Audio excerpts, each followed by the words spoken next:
Hello guys, my name is Conor Kerins and I am currently recovering from drug addiction. Conor, how bad did your drug addiction get? I suppose my drug addiction got bad enough that I was using constantly every day. I was using copious amounts of drugs every day. I was constantly, well, from the minute I woke up to the minute I wouldn't be able to go anymore, I was consuming drugs. They had a complete control over me where I didn't see any other way of life. I got to a point where the drugs didn't even work anymore. That it actually just got to a point where I needed the drugs to survive. Well, that's what I continued to convince myself through the whole thing. I got to a point where drugs were more important than my friends, my family. Drugs were more important than anything. As long as I had drugs, that's all that mattered. And you had suicidal thoughts around this time? Of course, suicidal thoughts always come with drug addiction.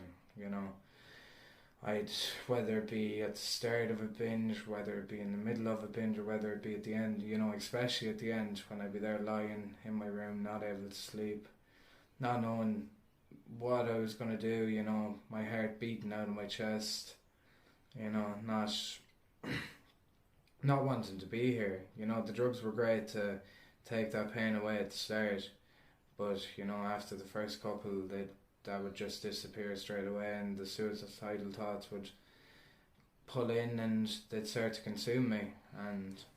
And what did you do to help your situation, Conor? One day I got sick of it. I got sick of, just waking up and being controlled by drugs.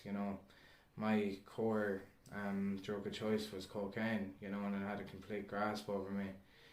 And I just got to a point where one day I just broke down in tears to my loved ones, and I told them that I couldn't do it anymore.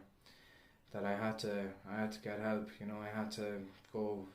I made the decision to go to treatment, rehabilitation, rehab, whatever you want to call it, and decided that I needed to get better. And I decided I needed to get better, and then I wanted to get better. That's why I'm gracefully sat here today to answer these questions. And there's a lot of people out there at the moment, Conor, that are going through their own drug journey, and they are suffering and really suffering. And what advice would you like to give them? My advice to them is that, you're not alone in this, that if you are struggling with drug addiction or drugs have a hold over you or anything like that, that if you do want to truly kick them to the curb and get rid of them,